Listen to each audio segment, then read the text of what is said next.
Bye. Hello, good afternoon. Welcome, welcome. Please confirm that you can hear me and you can see me. Welcome back to the final session of TOC Skill Upgrade and our final session for the year. Please confirm that you can hear me.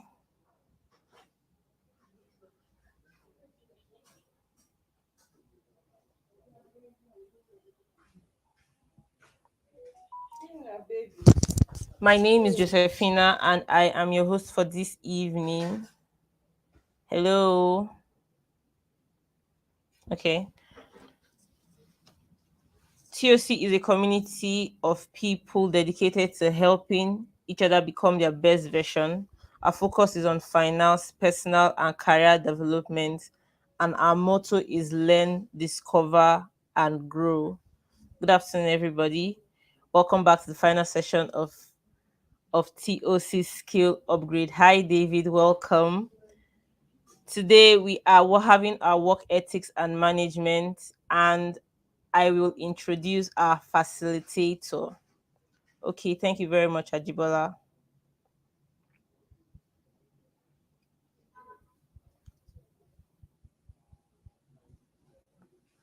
Our facilitator today is Temitope Obayemi, who has 4+ years robust experience in statutory auditing, corporate and financial reporting, and cash flow planning. Cash flow planning and financial, oh my goodness, sorry, forecasting, payroll management, sorry. Okay. Our facilitator today is Temitope Obayemi with 4+ robust experience in statutory auditing, corporate financial reporting, cash flow planning, financial forecasting, payroll management, amongst others. Temitope is a vibrant accounting professional, a first-class graduate of accounting, an associate of the Institute of Chartered Accountants of Nigeria, and a student member of the Associate of Certified Chartered Accountants UK. Currently, she works as an accounting associate in a global unicorn. Outside work, she provides guidance, advice, motivation, emotional support, as well as curating resources that inspire people to take charge of their personal and financial lives. Also, she leads a boot club founded for like minded ladies. Furthermore, she co manages a community on LinkedIn, Skilled Club, a one step resource bank for personal development and career advancement. Please join me to welcome our facilitator today, Temitope Obayemi. Hi, Temitope.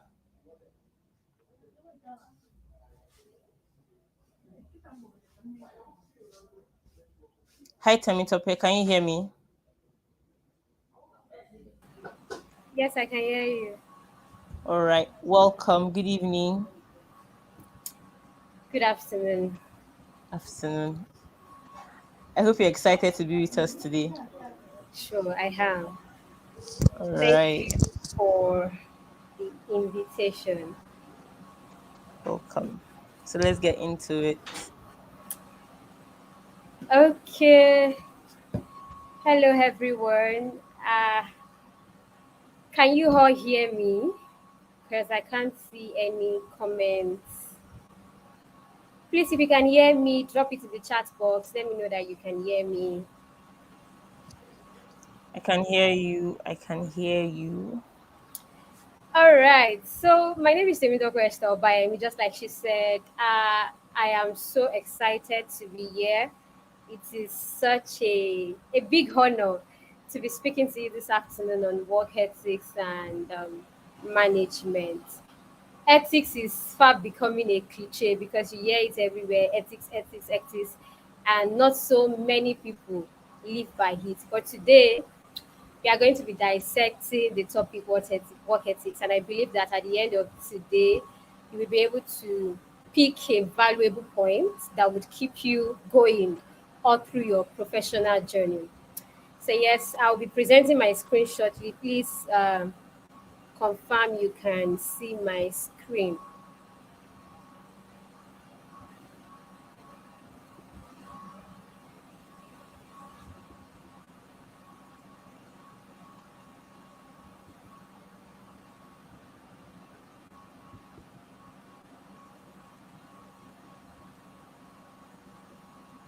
Please, can you see my screen?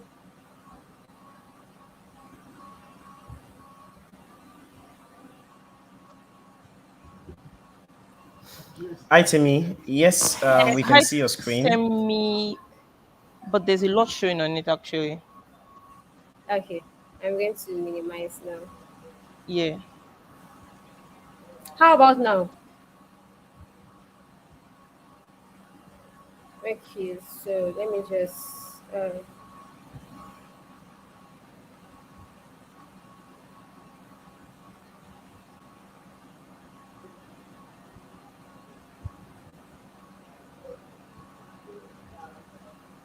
Can you see my screen now? Yes, that's much better. Okay. Please let me know if I can go ahead now. Of course you can. All right, so today we are looking at work ethics and management. Yeah, so we'll be looking at introduction to work ethics and management, importance of work ethics, examples of work ethics, then of course conclusion. So let's go straight into it. Yeah, introduction. Before I go on, I would like to hear one or two people tell us what ethics mean. I mean, ethics is a common term that if you did management or I think all professional courses they teach ethics. So I would like to know what you understand by the word ethics. When you hear the word ethics, what comes to your mind first? You can put it in the comment section if you don't want to talk. When you hear the word ethics, what does it mean to you? Or I'm waiting. Uh, Work performance. Okay, that's Parisian Street. Thank you so much. I'm waiting for other people. Please let's try to make this as interactive as possible so that we can get all of the juices in this content.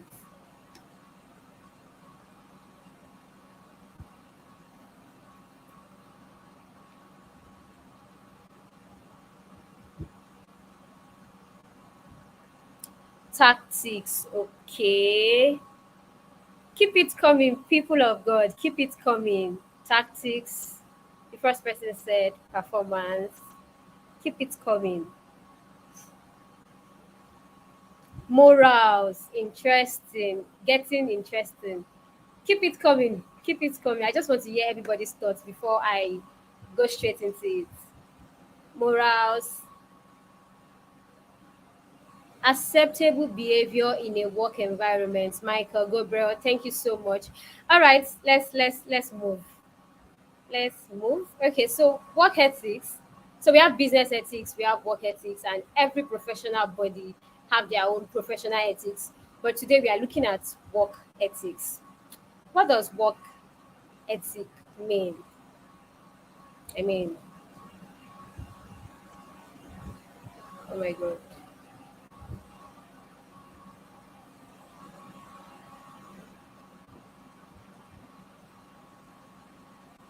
Trying to see if I can.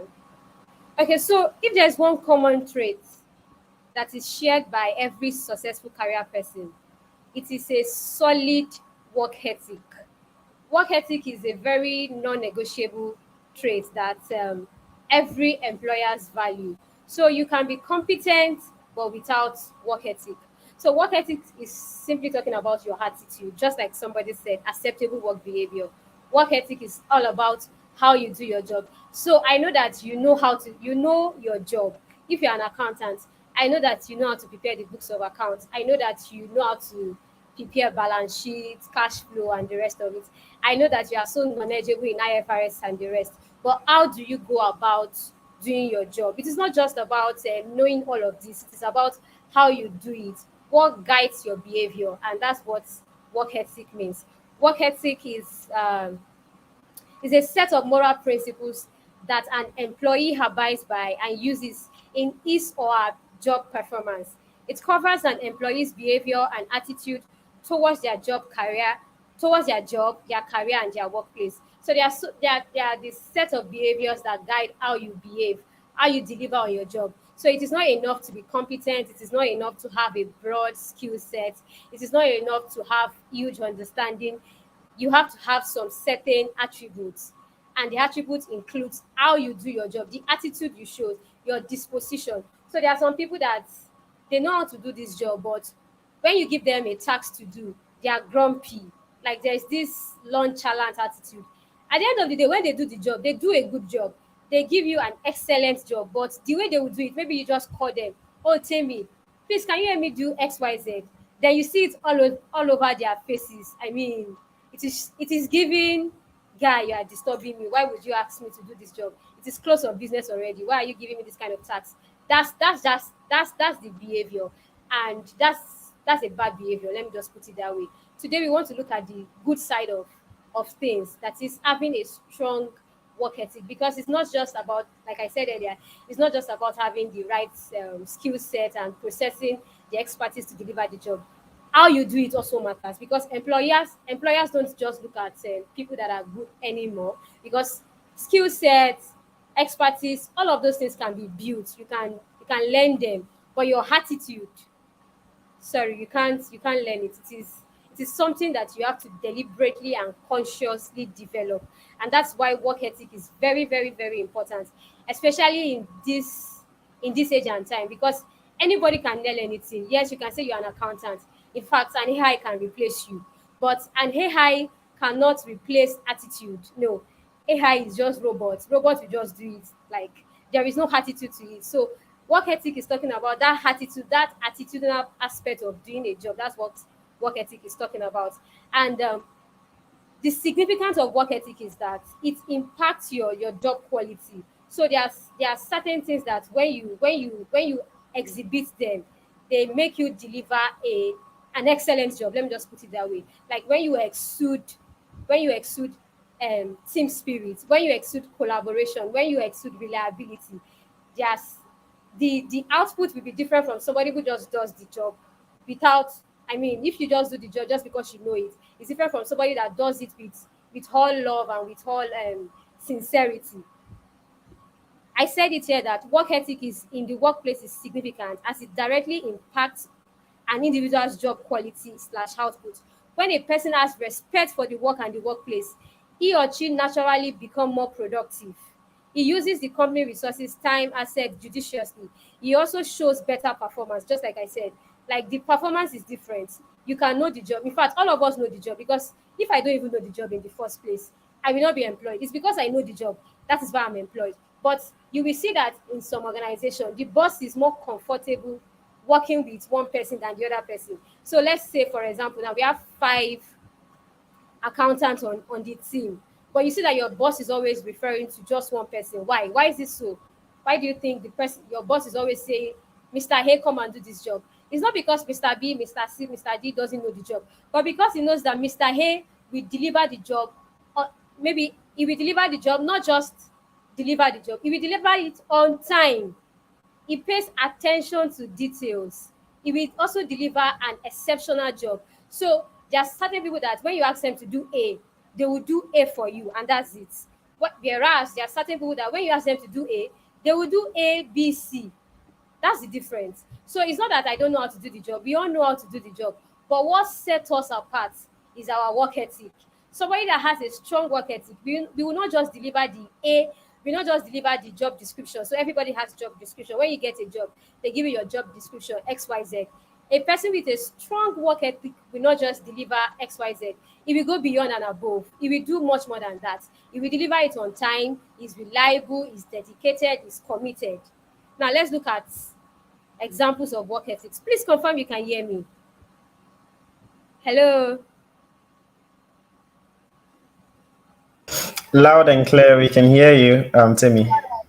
All right. And also tell me if I'm moving too fast. No, no, no, no. We enjoy it that way. It's fine. All right. So we have different examples of work ethics, but I've streamlined them to five of them.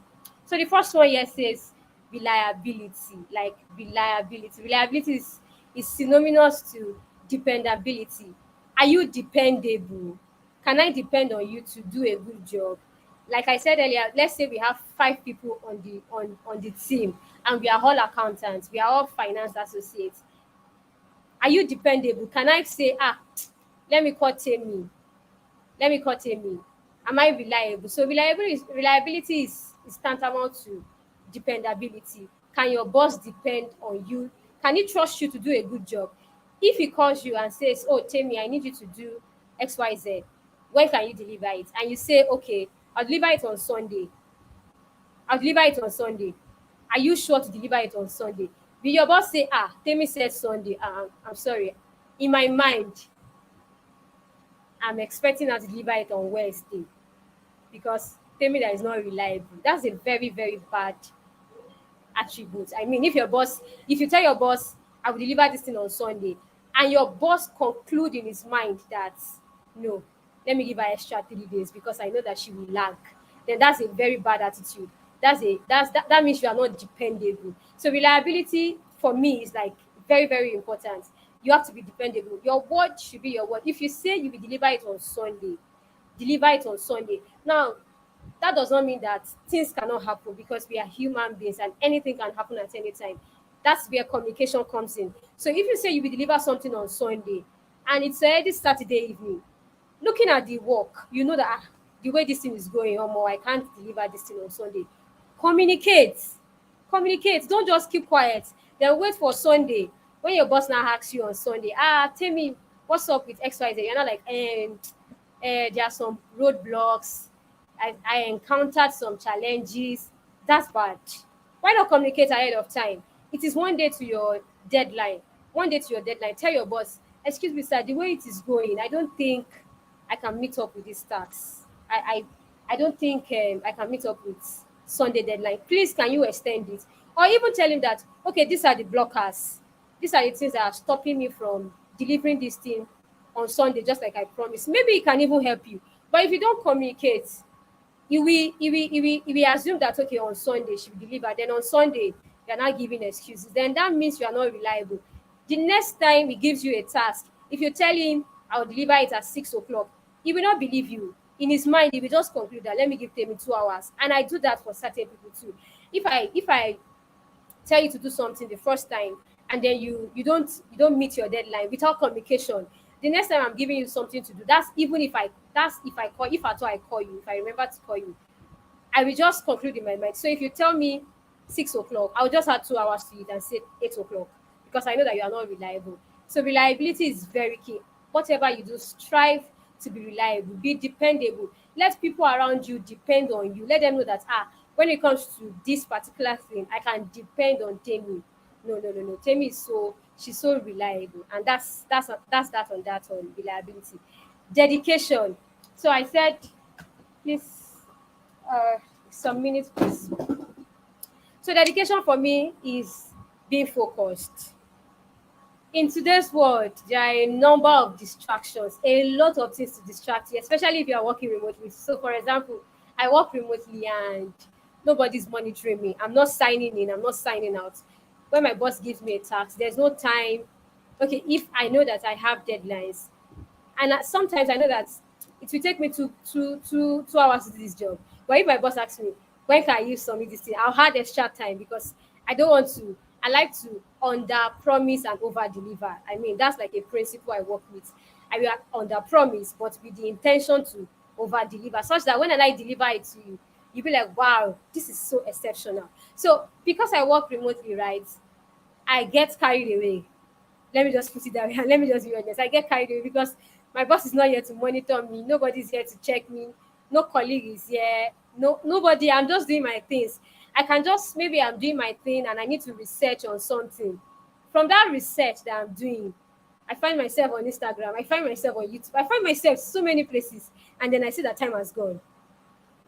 Then I'm not dedicated. So dedication means you're focused, regardless of the distraction. You know that this thing has to be done. It has to be done. Nothing, no compromise.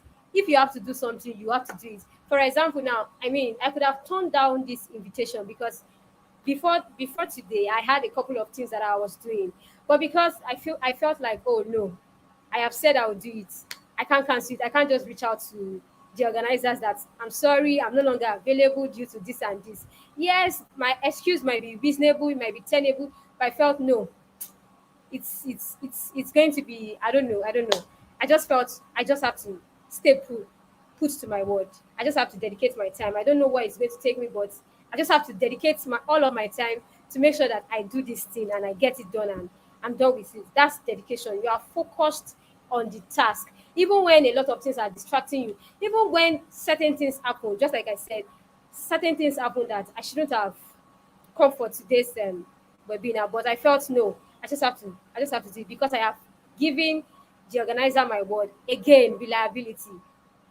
I want to prove that I am reliable. I'm not somebody that will say I will do this thing and then few minutes to the or few days to the event, I will not cancel the event because okay, something came up.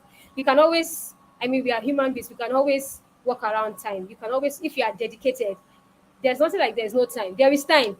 We all have 24 hours. There is time. It's because you don't prioritize. That's why it feels like, oh, there is no time. If you prioritize and you are focused, you will get it done. And that's what dedication means. Dedication means that you stay focused at your job. You do not allow distractions. You do not allow anything to steal your productivity. You stay focused on your job and you deliver as and when due. So it's not about just delivering. You have to deliver at the time you said you will deliver. That's dedication. The next one is discipline. Discipline is a common word that we all know. Discipline, you have to be disciplined. I mean, especially in today's world, a lot of things are screaming for your attention. So if you are not disciplined, you will lose yourself because you have plenty things to do at the same time. So discipline is is staying committed to your word, staying committed to your tasks, and saying that okay, if I have to do this thing, I have to do it. So one way to discipline yourself is to keep a tracker and attach time to it, attach importance to it. This is what I'll do at this time, this is what I'll do at this minute. And every time you do it, tick it out.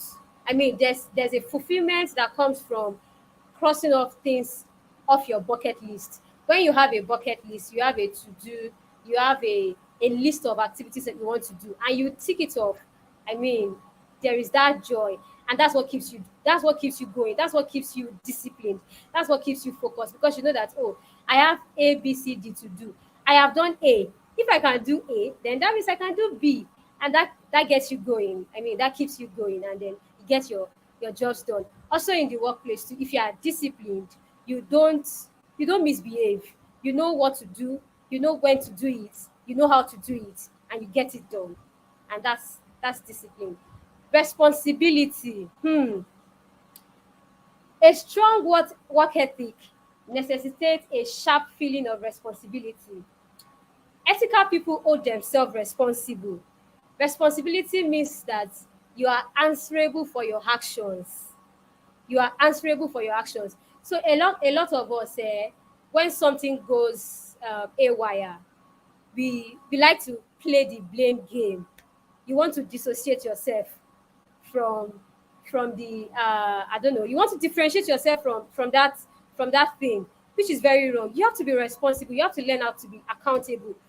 They've asked you to do something, right? And it didn't go the way you expected. Something happened and you didn't meet your target, you didn't deliver as and when due. Be accountable, hold yourself responsible, own up to your mistakes. Don't try to blame game. And I see this happening a lot, especially when it is a project and we are grouped into a team. So we have 5 people in a team, and we all have our line of specialization. So I am the finance person, you are the salesperson, you are the designer, and the other person is doing another thing. But we are together working on this project. Then something happens. Perhaps it's the salesperson that messed up, it's the salesperson that misbehaved, and then you are not reporting to your manager. Then you are not like, no, I was not the one. No, me, I did my own. No, it is A that did not do it. So no, that's very bad. It's a very bad habit. It's a very bad habit. Worst off, don't talk. Just keep quiet. Rather than playing the blame game. Don't play blame game. Accept responsibility because at the end of the day, if that project is successful, the entire team, I mean, the entire project team will take the glory. So if the entire team is taking the glory, why can't the entire team take the blame? Why you are portioning blame? Why are you saying, oh, it is this person? Yes, I know that there are certain people that they drag. I mean, they are so slack, and I don't know. I've been in such team that one person is the cause of everybody's downfall. But that does not mean that when you are now reporting to your line manager, you now make it obvious. In the secret, you can talk to the person. Do you know that you are the cause of this thing? Do you know that you can scold the person? But when you are reporting to your line manager or your superior or your supervisor, it is a teamwork. Accept the blame and move ahead. Yes, it can be very painful. I know, because I've been there a lot of times. But learn to be responsible. Learn to own your, and even if you are the architect of the team's downfall, that is, you are the cause of the team's downfall. Accept the accept responsibility. Be answerable to your actions. Don't push it to the other person. That's a lot of things I see that is evident in today's world. You just see, even in our relationship, friendship, not even office, friendship, you see this one pushing it. Why didn't you call me? Why didn't you call me? What happened to you too? You have a phone now. All of us have a phone. Why didn't you call the other person too? Why are you expecting that the other person should call you? The other person should text you first. Learn to be responsible and be answerable to your actions. Own your mistake. It is very, very important in the office. You know, in the office, when when you commit a blunder, let me just put it that way, when you commit a blunder and you tell your boss, there is this level of trust your boss has for you. For example, there was this time that my boss taught me how to do something. He taught two of us actually, and he asked us to, after teaching us, he asked us to go back and do it. So he gave it to us. So while he was reviewing, he reviewed the first person's job first. The person did not make a mistake. But while he was reviewing the person's work, I saw that, this is not me, I did my own work. Oh. Then I realized that I had made a mistake. So before he got to me, I just opened up and said, Oga, this place, I made this mistake. And he didn't even, like, he didn't get angry, he didn't shout, and he didn't really flare. He was just like, next time, make sure you pay attention to details, blah blah blah. That alone is responsibility. I saw that I made a mistake. I didn't try to wait for him to find out, because if he had found out himself, it would have been more catastrophic, because he would have shouted, or he would have been more annoyed. Let me just put it that way. He would have been more annoyed. But when I told him myself that, I made a mistake here, he didn't get angry. Compared to if he had found out himself that, okay, this person made a mistake, even though I taught two people at the same time, this first person did not make a mistake, and you made a mistake, and you even know that you made a mistake, you did not even talk. I mean, he would have gotten angry. But that attitude of owning up to my mistake and coming up, I mean, I just came out and said, I made a mistake. And it was just like, next time, don't do this, don't do that, pay attention to details. And that was it. And that's it. So learn to own up to your mistake, because when you do, it gives you some level of confidence. And again, your boss trusts you, because your boss knows that if he gives you something to do and you discover that you make a mistake, he knows that you will come back to tell him. You will not wait for him to discover himself, although there are certain mistakes that you yourself will not discover. But I'm talking about those things that you know. For example, now, there was this other day too that I missed a chat. I mean, Slack channel, there are several channel, and there are several deliverables. So there was this time that my boss was telling me that we have to meet up with today's deadline. And then I asked a follow-up question. Should I do this or this? I didn't get a feedback. So in my head, she didn't give me a feedback. I just forgot about it. Then I think 2 days after, I saw it. I could have kept quiet because I didn't get a response at the time I should have gotten a response. But I went back to it. I replied on the thread that I'm so sorry. I just saw this response. And the deadline has passed. I mean, I saw the response when the deadline has passed. What can we do? What can I do to remedy this? And my boss was like, don't worry, the deadline has passed. I didn't reply on time. She also accepted her own responsibility. She didn't just push it on me that, okay, why are you just seeing the message and all of that? But if I had kept quiet, and then in future they now discovered, then she might not want to own up that she replied late. The fact that she replied. She will not want to own up that, okay, I replied late. But because I came forward to say that, oh, excuse me, sir, excuse me, ma, I saw this reply late and the deadline has passed. What can we do to remedy this? That alone made her to accept her own fault to that, okay, I replied late and then the deadline has passed. So it is both of us mistake that we missed this deadline and there's nothing we can do. And that's it. So learn to always own up to your mistake. Come forward. The worst that will happen is that your boss will shout. That's the worst. I mean, that's one thing I put in my brain, that if I make a mistake and I discover that I make a mistake, what is the worst thing that she can do to me? Or what is the worst thing that he can do to me? He will shout. And that's it. That is better than allowing him to discover himself, or knowing that, okay, your boss will not discover. Or maybe your boss has even reviewed the job and it has gone. You might think it has gone. It will come back and haunt you in future. That's what people don't realize. Maybe I mistakenly sent you something I'm not supposed to send you. Instead of you to tell me, you're like, it has gone.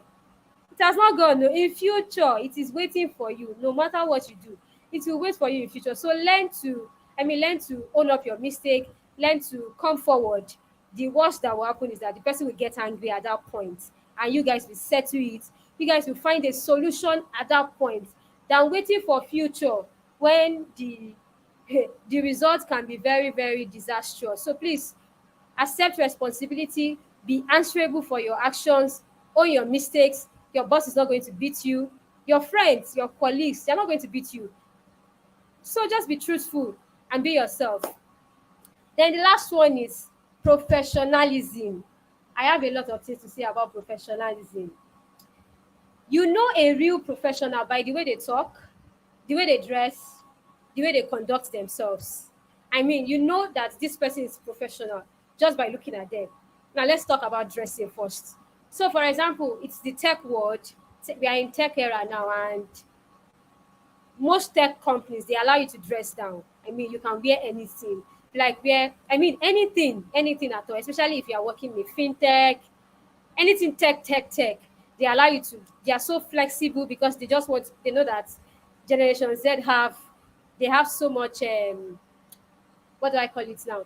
They believe in flexibility a lot. So they try to make the work culture flexible for you so that you can be comfortable and you can work well.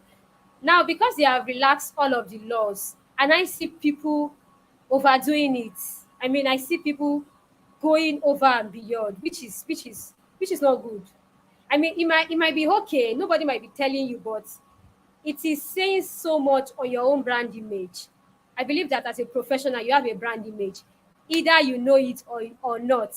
Everybody has a brand image. Now you're dressing.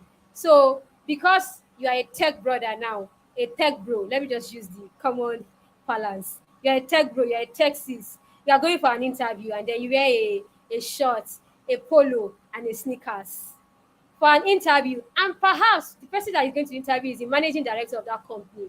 He might not say anything, but it tells a lot on your professionalism. That's not professional, to be very honest. I'm not saying you should wear tie, wear three-piece suit. No, but keep it simple. Just wear your normal shirt, wear your normal pants, and your normal shoe. Why are you wearing three-quarter shorts and polo to go and meet the managing director of the company you aspire to work for? Doesn't make any sense. And then I see a lot of ladies too. They wear so many things just because you can dress down. Please, it's not professional. Keep your dressing simple and keep it professional. It has a lot to tell on your brand image. Our brand image has a lot to do with your professional journey. I mean, if you want to go far in this career, you have to learn how to dress. And dressing good or dressing well is not expensive, to be very honest. You don't have to break the bank to dress well. It's very, very, very, very, very, very cheap. Let me just put it that way. It's very cheap to dress well. Just keep it simple. Now, your conduct. How do you comport yourself in the office for people that go to the office? Are you the loud type?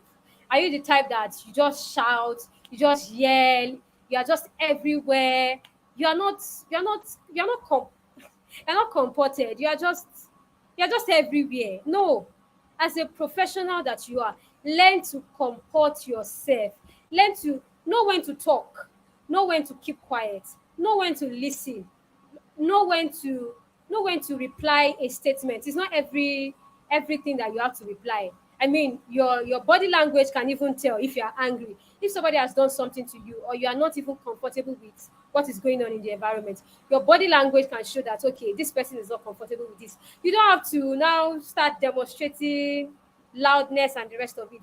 You are a professional. Learn to behave yourself.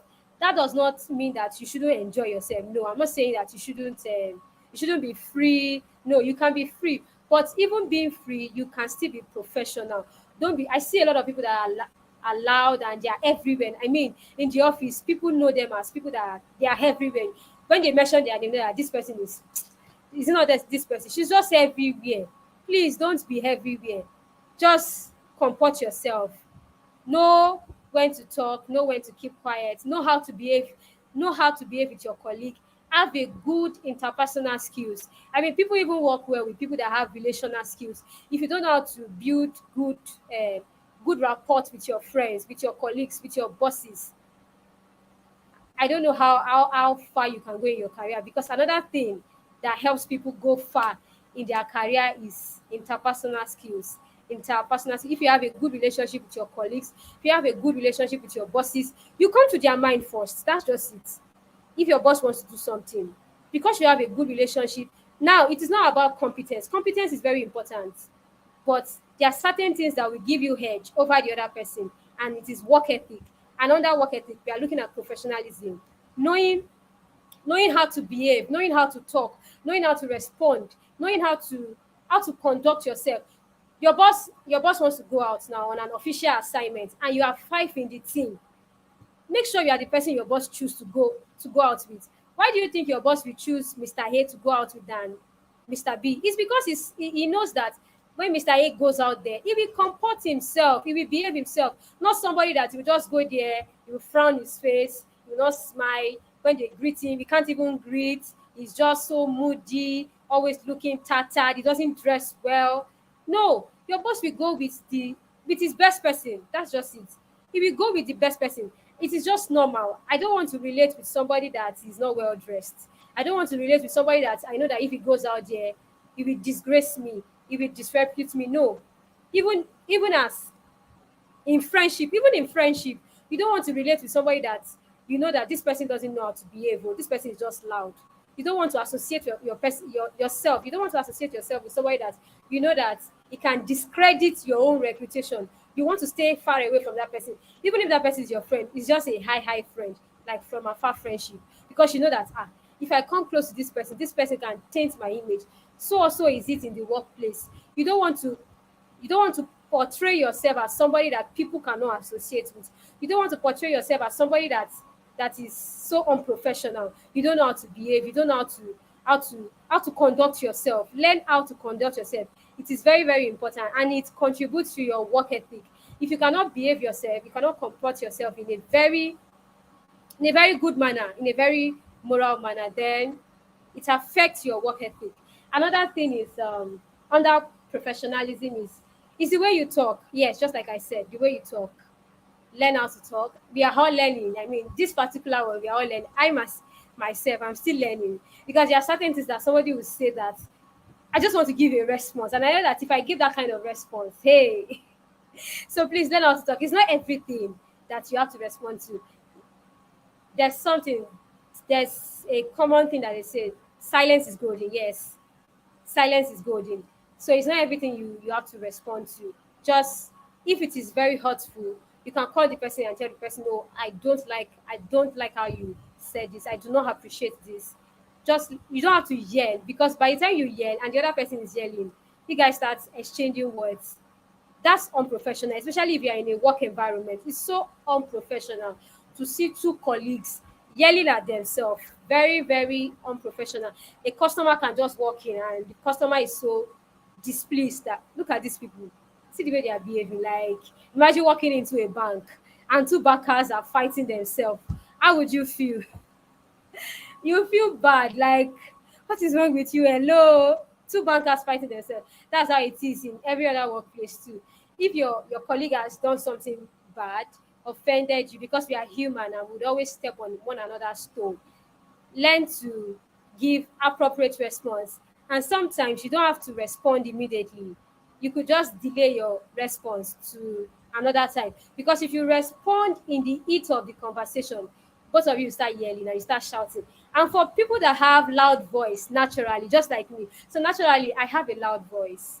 So if I now shout, ah, to look like I swallow microphone, because naturally talking to people, I have a loud voice and I'm not even hungry. This is just my normal voice.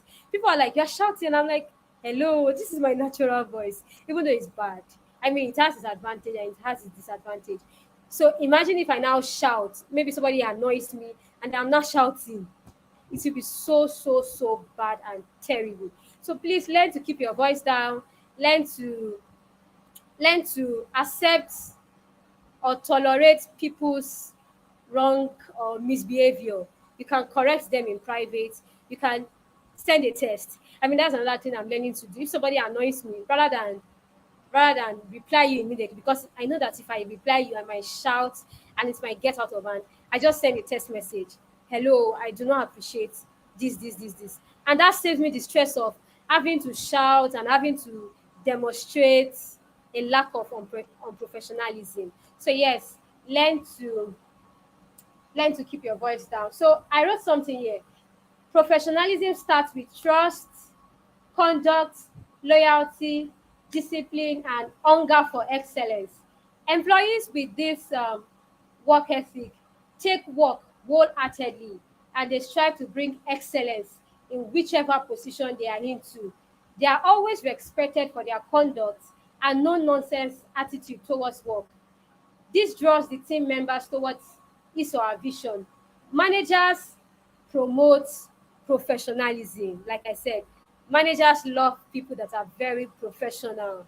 They love people that are trustworthy, people that are professional, people that are focused, people that are dedicated, people that are committed, people that when they say hey, A is A, people that when they say I will deliver by 10 o'clock tomorrow, they deliver by 10 o'clock. And if peradventure they couldn't deliver because of anything, they communicate. Not people that will just go her wall. I mean, they just go missing in action. Your boss can't even rely on you because you just misbehave. No. So the entire summary of this is differentiating yourself from every other person. We know that everybody is competent, everybody knows how to do the job. But what takes you far?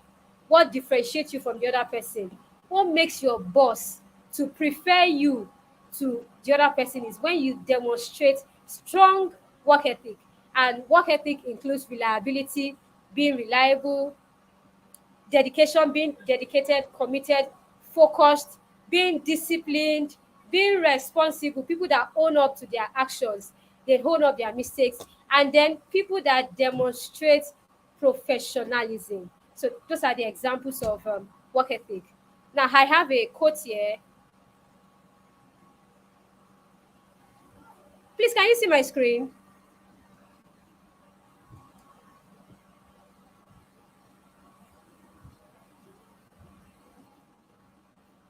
Can you see my Um, screen? Timmy.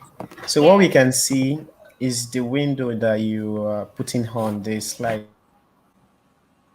Oh, So okay. we can't see your full screen yet. But you can see my slide, right? Can I you see can my see your slide? slide. Yes. You can see my slide. Yes, I can. Okay. So can you see So this you slide? might. I can't. Okay, I can see this next slide. If you work hard enough. Yeah. Yes. So there's a quote here that says by Malcolm Gladwell. It says, if you work hard enough and assert yourself and use your mind and imagination, you can shape the world to your desires. Again, if you work hard enough and assert yourself and use your mind and imagination, you can shape the world to your desires. Now, this is conclusion. Good work, good work ethic isn't something you do when you feel like it. So it's not it's not about, oh, today I feel like doing good work.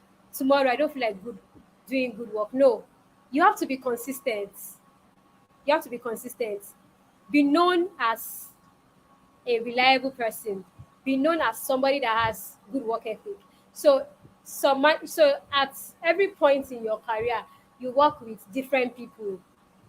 It will be very bad if you have, let's say you have worked with 5 persons, and two of them says, Tammy is such a good girl, she has strong work ethic, she has this, she has that, and three people are saying that you have a bad work ethic, or three people are saying they are saying the opposite of what the first two people said, or three people are indifferent about your behavior, then that means you have not built anything. That means you've not built that strong work ethic that we are talking about. Good work ethic is not about today I feel like doing the good work. Today I feel like delivering on time. Today I feel like being responsible. Tomorrow I don't feel like, no. Good work ethic is something you live by, something you are consistent. For example, you work with 5 people. I mean, 80%, 4 people must be able to say, okay, this is what Temi is. She is known for excellence. I mean, 80% is a good mark. The reason why I'm not saying 100% is because you cannot please everybody. We have to note that you cannot please everybody, no matter how hard you try. Somebody will just hate you for no reason. So we have to create allowance for that. But generally, 80%, 80, if you have worked for 5 people, 4 of the 5 people should be able to attest to your strong work ethic. And remember, work ethic entails reliability, responsibility, dedication, commitment, professionalism. 4 people should be able to attest to your strong work ethic. And you know, when you have a good work ethic, it's just like I said, it differentiates you from other people. It is your unique selling proposition. Your competence can get you the job, but what will keep you on the job is attitude. What will keep you on the job is attitude. And then most of the time it's not competence that bring promotion or a raise. It's not just competence. Competence is a baseline. I mean, everybody should be competent. If you are employed to do accounting work, you should be competent enough to deliver accounting work. But beyond delivering that accounting work, you should do other things. How do you deliver your job? And that's what ethic entails. You should be known for a strong work ethic. Starting from today, you should give 110% on the job. Your goal is to add value to your employer while building your professional capacity. Now, if you give excellence when excellence isn't needed, life has a way of giving you excellence, not forgetting that a strong work ethic is instrumental to a successful career. Now, if you, like I said in the beginning, if you look at everybody that is successful in their career, one thing that is common, one attribute that is common to all of them is strong work ethic. That is strong work behavior, strong work attitude. Yes, you have the skills, but do you have the right attitude? Do you have the right mindset to do the job? So take this along with you as we end today's session. It is not just about doing a good job.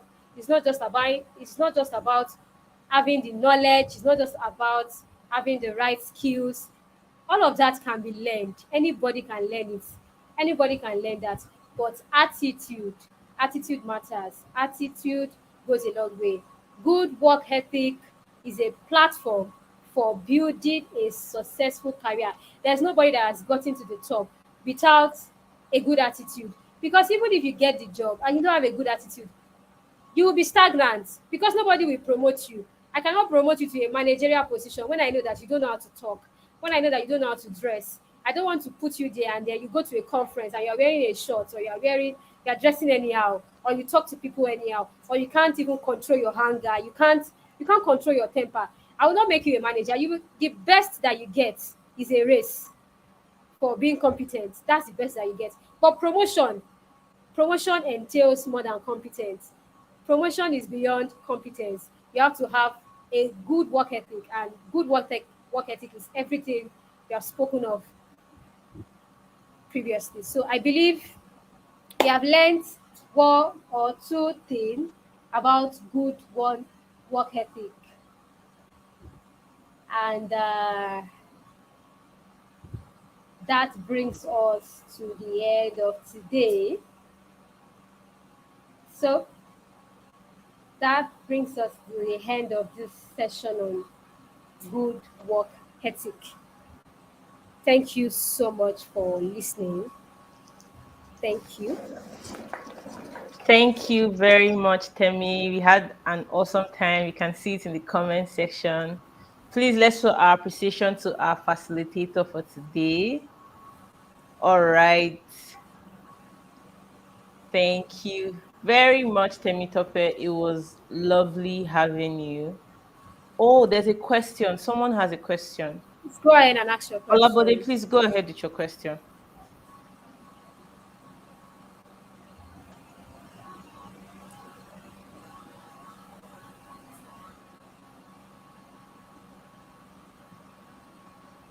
So you have to wait. He has to type his question out. Okay, no problem.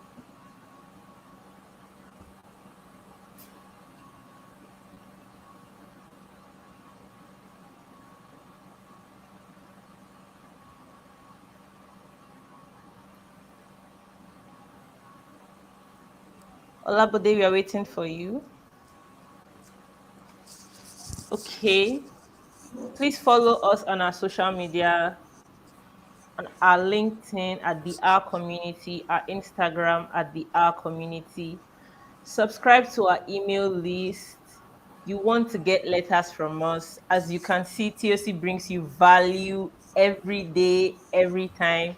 So don't forget to subscribe to our email community so that you don't miss out on value. Olabode, we're still waiting for you. Are you done typing your question? I don't know where he is. Okay. In a situation whereby an employer has a poor attitude, Temitope, can you hear me? Yes, I can. Sure. I'm reading the question to you. In a Yes. situation whereby an employer has a poor attitude to his or her employee, which inevitably means a poor relationship work ethic to his or her employee, what can the employee do to maintain, I don't know, probably maintain good work ethics? Probably. The question is incomplete. Okay, so yeah, so I think I've received this question a couple of times. So first thing first, the fact that you don't like the work you do does not mean you should deliver a poor job. I say it again. The fact that you don't like the work you do does not mean you should deliver a poor job. Again, the fact that you don't like your employer doesn't mean that you shouldn't deliver a poor job. You should. The fact that you don't like your employer doesn't mean that you should deliver a poor job. Now, when I first started my career, I worked in a place where I I was not comfortable. Let me just put it that way.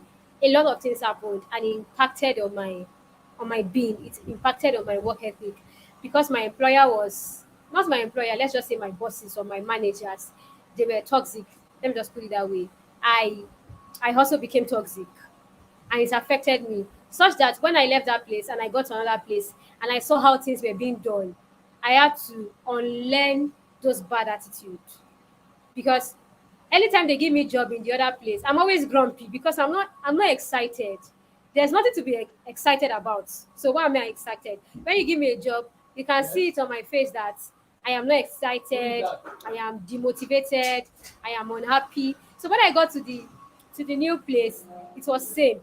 But when I got there, I saw that it is completely different here. Oh. Employers here they value their employees, they treat their employees right. There's fear hearing, there's flexibility, there's so many things. And then I changed my attitude. It helped me to change my attitude. It helped me to change my attitude. So if your employer is not your employer or your employers, they are not treating you right, they are not giving you what you need, that should not impact your being because that employer is just one person. You will leave that place and you will go to another place. Now, if you go to another place with that kind of attitude, it might take time for you to correct. And before you correct, it can affect your um, your disposition with the new employer.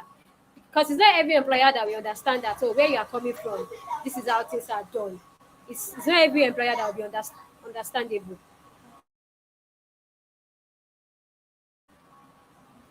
So your your um your employer has no, of course there's the employer part of ethics, because your employer has to give you everything you need to do your job. But even if your employer is not doing the right thing, that doesn't mean that you should do the wrong thing, because two wrongs cannot make a right. The best thing that can happen is for you to walk away. I mean, if you cannot take it anymore, you cannot cope, just walk away. And if you don't have the effrontery to walk away, because of course there are bills, I would not even advise you to walk away if you don't have another job, because there are bills and the bills will not pay themselves. Try to stay focused, try to do your best, try to ignore whatever your employer is throwing at you, because at the end of the day it is about your own attitude. Because the attitude, it becomes an habit, and that's what people don't know. It becomes an habit, and then when you now go to the next place, you now start displaying that habit unconsciously. You start displaying it. It will take time for you to adjust. It will take time for you to correct yourself, and it will tell on your productivity. It will tell on your productivity. So that's one thing I would say. Ignore your employer's position, because employers can, they are different. There are some employers that are so conventional, and they don't realize that the world has changed. I mean, a lot of things that people, maybe baby boomers and generation Y and the rest, they will take, they will accommodate. We generations we cannot even accommodate such things. They don't understand. So if you are working in a conventional environment, the best thing is to flow with the work environment, but it should not impact your own productivity, because your productivity is for you. Honestly, it's not just for the employer. First, the employer is paying you to do the job, but at the end of the day, while you are doing the job, you are building habits, and that habit will always tell on subsequent jobs that you do. So you don't want to build bad habits such that when you leave that organization, you now get another job, you are not displaying the same attitude that you are displaying on this job, you are not displaying it on the other job, which is bad. So ignore what the employer is doing. Maybe some other times we look at employers ethical side of it, because there are two sides, the employer side and the employee side, because at the end of the day it takes two to tango.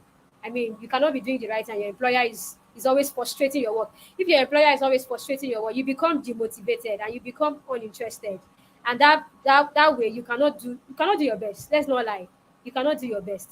But still, learn to do your best. Learn to do your best, because your best will always speak for itself. Like in that quote that I said, that quote that I shared with you. If you give excellence when excellence is not needed, life has a way of giving you excellence. Life has a way of giving you excellence. And if you give average, if you deliver average, life has a way of giving you average. So ignore whatever it is your employer is doing, and try to do your best, try to deliver well. I hope that answer your question.